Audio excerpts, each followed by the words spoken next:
Hey baby girl, I'm so sorry I haven't recorded in a couple weeks. Daddy's been sick, but I miss you so much. I can't stop thinking about you. I love you, Dakota, and I can't wait till May when I get to see you again. Hold your, hold you in my arms. I'm not gonna take that for granted. I can't because I don't know when I'll be able to see you after that. I don't know when your mom will be able to fly you up here. But I do love you, and I do miss you. We're on chapter 4 right now of Charlotte's Web. With these videos, you can actually go back and watch the first 3 chapters of the book Charlotte's Web. The next day was rainy and dark. Rain fell on the roof of the barn and dripped steadily from the eaves. Rain fell on the barnyard and ran in crooked courses down into the lane where tristles and pigweed grew. Rain splattered against Mr. Zuckerman's kitchen windows and came gushing out of the downspouts. Rain fell on the backs of the sheep as they grazed in the meadows.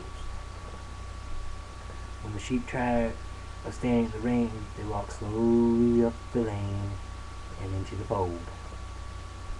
Rain upset Wilbur's plans.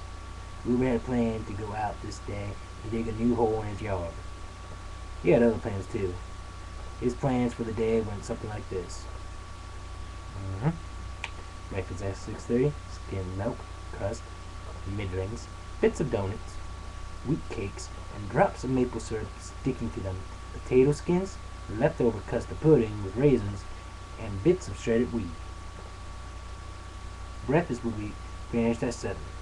From 7 to 8, we were planning to have a talk with Templeton, the rat that lived under his throat. Talking with Templeton was not the most interesting occupation in the world, but it was better than nothing. From 8 to 9, we were planning to take a nap outdoors in the sun. From 9 to 11, he planned to dig a hole or trench and possibly find something good to eat buried in the dirt.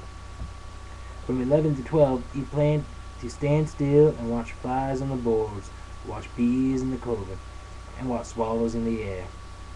12 o'clock lunchtime, middlings, warm water, apple parings, meat gravy, carrot scrapings, meat scrapes, dill hominy, and to wrap it off, a packet of cheese. Lunch will be over at 1. From 1 to 2, Wilbur planned to sleep. From 2 to 3, he planned to scratch itchy places by rubbing against the fence.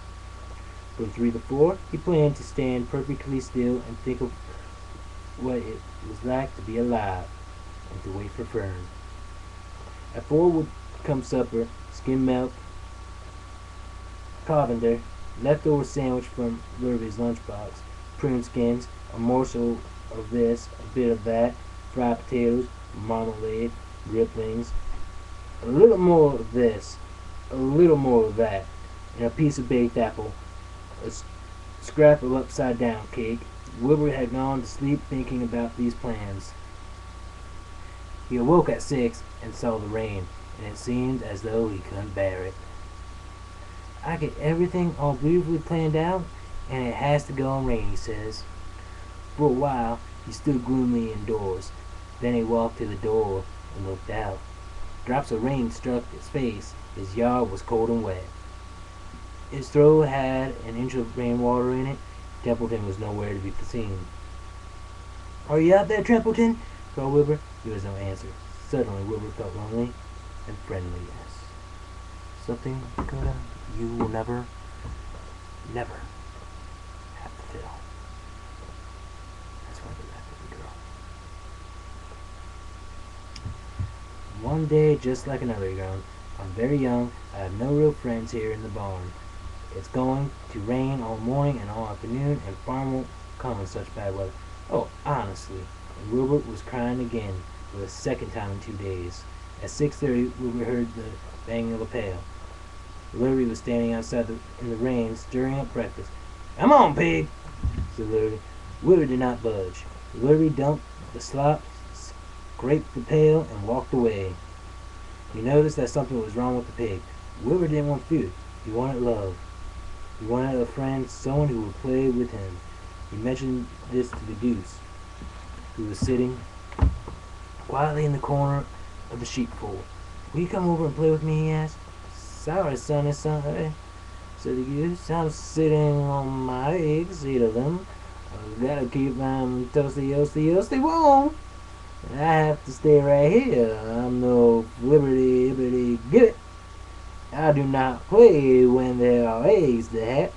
I'm expecting gooselings." River next tried one of the lambs. "Will you please play with me?" he asked. "Certainly not," said the lamb. "In the first place, I cannot get into your pen. I am not old enough to jump over the fence. In the second place, I am not interested in pigs. Pigs means less to me than nothing." What do you mean less than nothing?" replied Wilbur. "I don't think there is any such thing as less than nothing. Nothing is absolutely the limit of nothingness. It's the lowest you can go. In the end of the line, how can something be less than nothing? If there were something that was less than nothing, then nothing would be nothing. It would be something. Even though it's just a very little bit of something. But if nothing is nothing, then nothing has nothing that is less than it is." "That will be quite," said the lamb. "Go play by yourself. I don't play with pigs." Sadly, Wilbur lay down and listened to the rain. Soon he saw the rat climbing down a slanting board that he used as a stairway. "Will you play with me, Templeton?" he asked. "Play?" said Templeton, twirling his whiskers. "Play? I already know the meaning of the word." "Well," said Wilbur, "it means to have fun, to frolic, to run and skip, and make merry." "I never do those things if I can avoid it," replied the rat sourly. "I prefer to spend my time eating, gnawing, spying, and hiding. I am a glutton, but not a merry maker. Right now, I'm on my way to your turtle to eat your breakfast since you haven't got sense enough to eat it yourself," said Templeton. The rat crept stealthily along the wall and disappeared into a private tunnel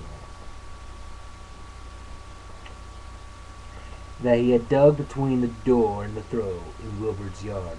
Templeton was a crafty rat, and he had things pretty much his own way. The tunnel was an example of his skill and cunning. The tunnel enabled him to get from the barn to his hiding place under the pig throw without coming out into the open.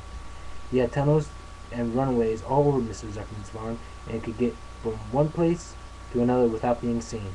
Usually he slept during the daytime and was abroad only after dark. Wilbur watched him disappear into his tunnel. In a moment he saw the rat's sharp nose poke out from underneath the wooden throw.